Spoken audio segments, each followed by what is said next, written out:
仲多過我哋因為上個禮拜咧同南洲之家搞咗一次，咁今次就真係為咗之家咯，係啦，咁因為男士就話再食多啲啊嘛，係啦，咁佢哋仲要再預備咗多啲俾你哋喎，有一間又見到一間佢係咪攤出嚟？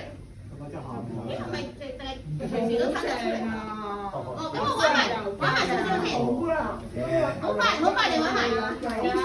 年初五咧叫做送窮，有冇人大概估到送窮係咩意思咧？年初五送窮大概係咩意思咧？我又估到啲錢咧用有冇人諗到咩叫送窮咧？即係送走啲霉運。我家恒做啱咗喎。係啊，獎啦，無意中答。係啦，其實送窮咧就係講咗啲唔好嘅運啦，咁仲有一日叫做屋企嘅，咁咧就係初一至初四嗰陣時嘅傳統嚟講唔掃地㗎，咁去到初四咧。